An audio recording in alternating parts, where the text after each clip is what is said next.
আসসালামু আলাইকুম, কেমন আছেন সবাই? আশা করি ভালো আছেন। আলহামদুলিল্লাহ, আমি ভালো আছি। তো বাংলাদেশে সামনের মাসে জাতীয় সংসদ নির্বাচন। তা নির্বাচনে একটা গণভোটের ব্যবস্থা করছে বাংলাদেশ সরকার। অত্যন্ত ভালো উদ্যোগ। জুলাই সনদ এবং আর অন্যান্য সুবিধা, যারা ভালোবাসেন, যারা বাংলাদেশের সার্বভৌমত্বের পক্ষে কথা বলেন, যারা যারা বাংলাদেশকে নিয়ে চিন্তা ভাবনা করেন, তারা অবশ্যই হ্যাঁ ভোটের পক্ষে। সেখানে কিছু জারদ সন্তানরা আছে, তারা কমেন্ট করতেছে হ্যাঁ ভোট মানি পাকিস্তানের রাজাকার। ভাই, বাংলাদেশ পাকিস্তান আজ থেকে 50 থেকে 54 বছর আগে যুদ্ধ হয়েছে। যদি আজ পর্যন্ত আপনারা যদি সেই বাংলাদেশকে, পাকিস্তানকে সেই রাজাকার আখ্যায়িত করেন, তাহলে যারা না ভোট দিবেন তারা কি মোদির সন্তান? আপনি কি মোদি ঘরে জন্মগ্রহণ করছেন? আপনার পিতা কে মোদি?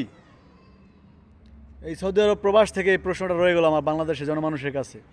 দয়া করে জানাবেন, যারা না ভোটের পক্ষে, যারা বাংলাদেশের বিপক্ষে, যারা চাচ্ছেন বাংলাদেশটা ভারত শাসনতন্ত্র করুক, হিন্দুত্ববাদ কায়েম হোক, তারা অবশ্যই মোদির জন্মের, তাদের রক্তের সাথে অবশ্যই মোদির রক্তের সাথে মিশে আছে।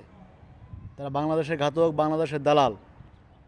তারা ভারতের চামচামি করে, বাংলাদেশের দালালি করে, বাংলাদেশ থেকে ফায়দা নেওয়ার চেষ্টা করে। তা আসলে আমরা সবাই ঐক্যবদ্ধ হই।